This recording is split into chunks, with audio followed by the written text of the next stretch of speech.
I don't know if necessarily, for some people, pure happiness is the ultimate goal. They want to, just be blissfully happy wherever they are, whenever they are.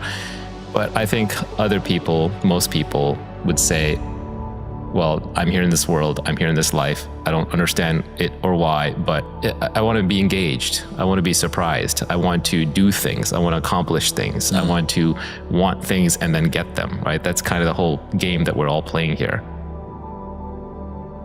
I think I would say that you're going to find a lot of fulfillment out of life by just doing what you want to do and genuinely exploring what it is that you want, rather than doing what other people expect you to do or society expects you to do, or what you might just think it should be done by default. I think most older successful people will tell you that their life was best when they lived it unapologetically on their own terms. And so I think a lot of happiness is just a choice, in the sense that you just identify yourself as, actually, I'm going to be a person that's going to be happy. I'm going to figure it out. And you just figure it out along the way. You're not going to lose your other predilections. You're not going to lose your ambition or your desire for success. I think a lot of people have this fear that, if I'm happy, then I won't want to be successful. No, you'll just want to do things that are more aligned with the happy version of you, and you'll be successful at those things. People ask questions like, what advice do you wish that you would give yourself 10 years ago? Right. People ask themselves that question. Almost invariably, the advice that you would give yourself 10 years ago is still the advice that you need to hear today.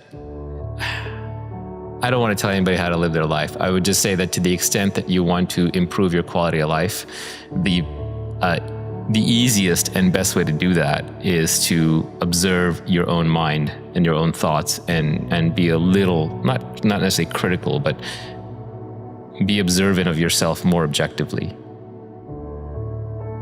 And then you'll kind of realize your own loops and patterns. It takes time. It's not overnight. It's not instantaneous. So you mean letting go is not a one-time event?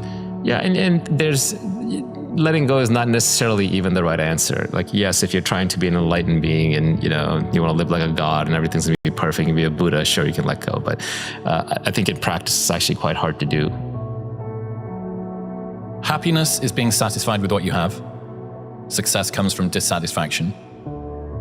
Is success worth it then?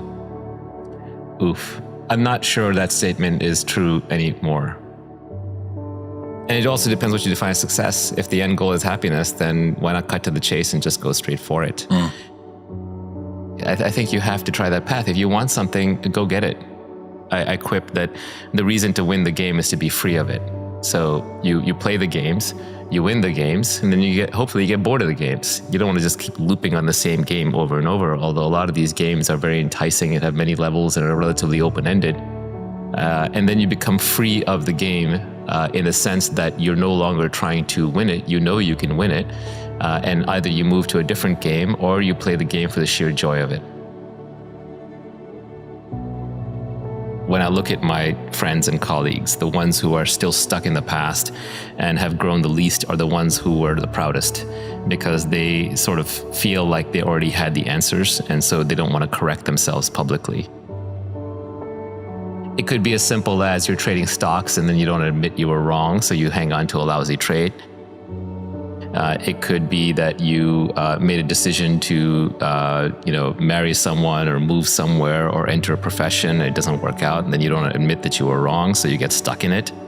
It's mostly about getting trapped in local maxima, as opposed to going back down and climbing up the mountain again. Going away from it, and you're reacting against it, and you're wishing you were somewhere else, and you're thinking about some other thing, or you're anticipating some future thing, or regretting some past thing, or being fearful of something, then that's wasted time. That's time that's being wasted when you're not actually present for the reality in front of you. So my definition of wasted time, yes, I do want some material things in life, and there are things that have more value than others within this life, but this life is very short and bounded.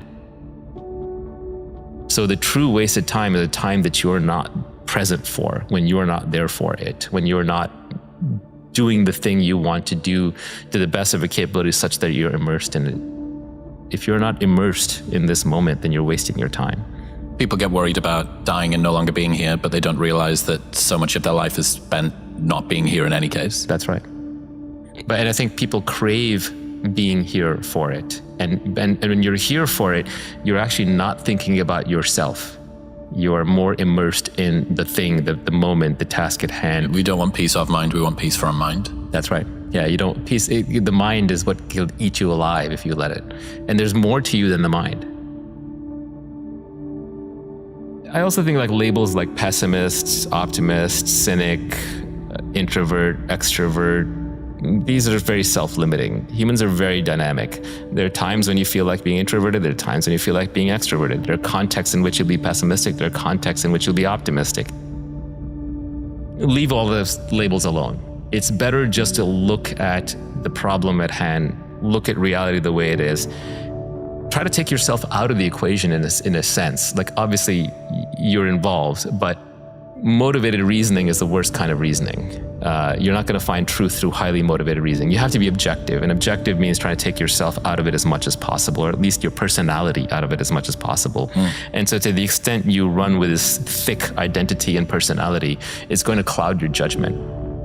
It's going to try and lock you into the past. If you say, I'm a depressed and unhappy person, yeah, I'm going to be unhappy, that's a way of locking yourself into your past. Even saying, I have trauma, I have PTSD, yeah, you feel something. There are memories, there are flashes, there are occasional bad feelings, but don't define yourself by it, because then you'll lock it into your identity and you're just going to loop on it.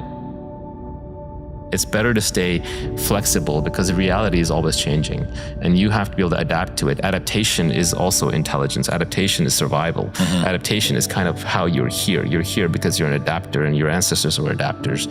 So to adapt, you'll be able to see things clearly. And if you're seeing them through your own identity, it's going to cloud your judgment. How much do you think that we should trust the voice in our heads? Because half of wisdom suggests to rely on your sort of bottom-up intuition, and then half of it has to be sort of top-down rational as possible. How do you navigate the tension between head and gut in this way? I think the gut is what decides. The head is kind of what rationalizes it afterwards. The gut is the ultimate